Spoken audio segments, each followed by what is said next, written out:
Hi, I'm Peter Travers, the movie critic for Rolling Stone, and what I'm here to talk about today is maybe my favorite director, and his name is Martin Scorsese, and I've reviewed every movie he's ever done from Mean Streets onto The Departed, where he finally won his Oscar. But what I'm here to talk about today is Martin Scorsese as a director of music films. And not just music films, but the director who knows how to use music in movies better than any other director. You want to fight with me? Come on, bring it on. I'm ready, because nobody else does it as well. My other worry about the cameras was, Marty, that they whiz around all the time, and it's very annoying to the audience and to everyone on the stage. It would be good to have a camera that moves, that swoops down and in and out.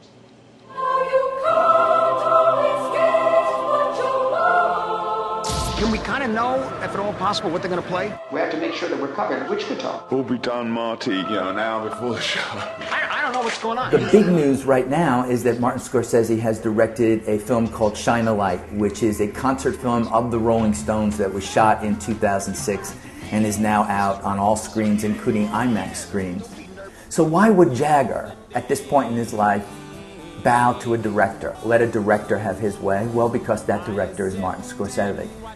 And he's always been influenced by the Rolling Stones. What he's told me about the Rolling Stones is that they opened his mind creatively. He remembered way back when he was driving in a car, he was an NYU film student, and he heard for the first time on a mono speaker in his car, Satisfaction come out of those mono speakers, and said, who is this? What is this kind of energy?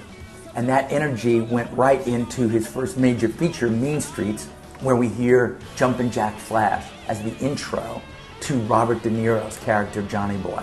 It's playing right over there. And that energy, that drive, that push that the Rolling Stones have is as much a definition of who Martin Scorsese is. I made $12,000 in my second week. I had a down payment on my house and things were really rolling. A casino boss and his wife were killed.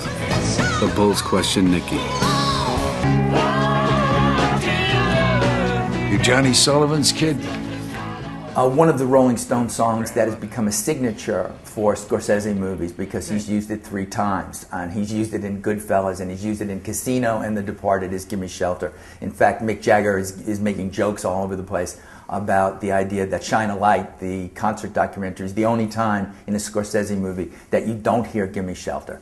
But that song again defines what Rolling Stones' energies are and where they go and how they direct into a movie and how you feel it in a movie.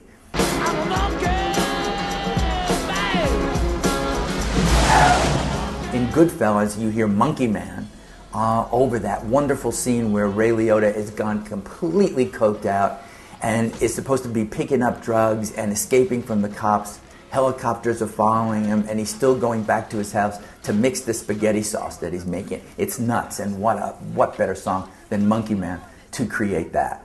What makes Scorsese this kind of guy, the one that knows what kind of thing to do? I think it's because his feeling is blues-based. He says the blues always meant the most to him, and the Rolling Stones are the most blues-based band you can find anywhere. I mean, I couldn't live with 20 years on the road. I don't think I could even discuss it.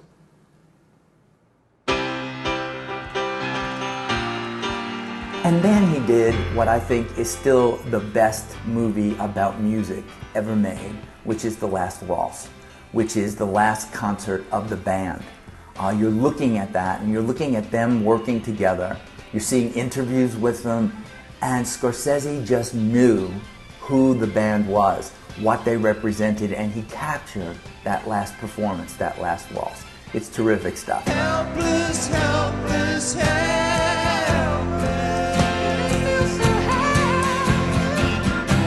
Oh, babe, can you hear me now? I can hear you. The chains are locked in time across my door. I think I'm gonna get me a new Bob Dylan next week. Get me a new Bob Dylan and use him. Just use him. Here's the new Bob Dylan. See how long he lasts. He brags of his misery. He likes to live dangerously.